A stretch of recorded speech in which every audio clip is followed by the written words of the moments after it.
Hello అండి, అందరూ ఎలా ఉన్నారు? బాగున్నారా? నేనైతే చాలా బాగున్నాను. మీరు కూడా బాగుండాలని మనస్ఫూర్తిగా అయితే కోరుకుంటున్నానండి. ముందుగా మన ఛానల్ ఎవరైనా ఫస్ట్ టైం కనుక చూస్తున్నట్టయితే సబ్స్క్రైబ్ చేసుకొని ఫాలో చేయండి అబ్బా. ఇది వచ్చేసి సండే మినీ వ్లాగ్ అనమాట. పొద్దున్నే ఏం లేగలేదనమాట. ఎందుకంటే సండే అనేసి కొంచెం సేపు నిద్రపోదామని అనుకున్నా కానీ మా ఆయన ఒకటే గోల లెగమనేసి. ఇంకో లెగకపోగా మా తాతయ్య దూరినట్టున్నాడు మా ఆయన దాంట్లో. ఎందుకంటే ఆయన కూడా అంతే, టెలిఫోన్ ఒకటి ఉండేదన్నమాట అప్పట్లో. అయితే కర్నూలుకి ఫోన్ చేసి వాళ్ళు అంటే అల్లు వాళ్ళు ఉండేవాళ్ళు అనమాట. ఈయన మేస్త్రిలాగా చేసేవాడు. ఆయన కూడా అంత పెద్ద పెద్దగా మాట్లాడి 4ంటికే లేపేవాడు. ఆయన ఇదే వచ్చేసింది ఈయనకు కూడా. ఎంతైనా పెదనాన్న కదా. అయితే ఇక ఫోన్ పెట్టేసి దెయ్యాల సినిమాలు పెట్టి పొద్దున్నే మమ్మల్ని అయితే భయపెట్టేసేస్తున్నాడు. ఇక లేచి ఇక వాకిలైతే ఊడ్చేసి ముగ్గులు అయితే వేసేసానండి.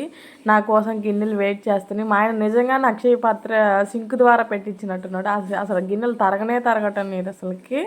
ఇకైతే గిన్నెలు బట్టలు నా కోసం వెయిట్ చేస్తున్నాయండి. అవన్నీ చేసేసి ఇక మా ఆయన దోశలు వేసిస్తుంటే నేను తింటా ఉన్నాను. 5 రూపాయల దోశలు వేసిస్తున్నాడు. చెరుకుపల్లిలో బామ్మ వేసేదంట ఇంత చిన్నవి 5 రూపాయలంట. ఇంకా అయ్యే దోశలు మాకు కూడా వేసిస్తున్నాడు.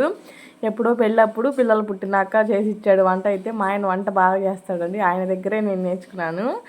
అయితే ఇక ఆయన వేసిస్తుంటే తింటా ఉన్నాను అనమాట. మళ్ళీ ఆ రోజులు గుర్తొచ్చేసినాయి. మళ్ళీ నాకు ఇప్పుడు బిజీ అయిపోయాడండి. అసలు వంటగదిలో కంటే రావట్లేదు. ఈ రోజే వచ్చాడు సండే రోజు.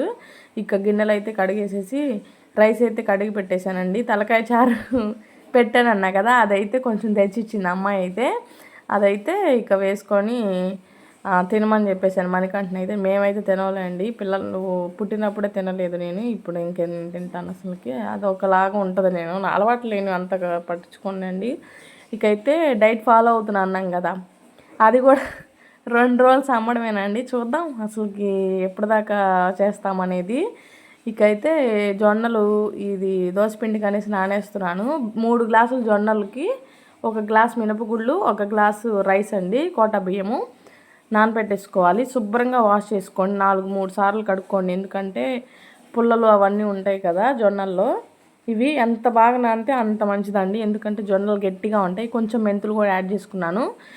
పిండి రుబ్బుకునేటప్పుడైతే కొంచెం అటుకులు కూడా నానబెట్టుకొని మిక్సీ వేసుకోండి. చాలా బాగుంటాయి, క్రిస్పీనెస్గా ఉంటాయి. దోశలు అయితే చాలా బాగున్నాయని మీరు ఎప్పుడైనా ట్రై చేయకపోతే ఖచ్చితంగా ట్రై చేయండి. ఇక నానబెట్టేసానండి. రైస్ కూడా అయిపోయింది. సండే వ్లాగ్ వచ్చేసి ఇదేనండి. ఈ వీడియో ఎలా ఉందో కామెంట్ చేయండి. మన ఛానల్ అయితే సబ్స్క్రైబ్ చేసుకోండి. వెళ్ళేటప్పుడు లైక్ చేయటం మాత్రం మర్చిపోకండి. Bye friends.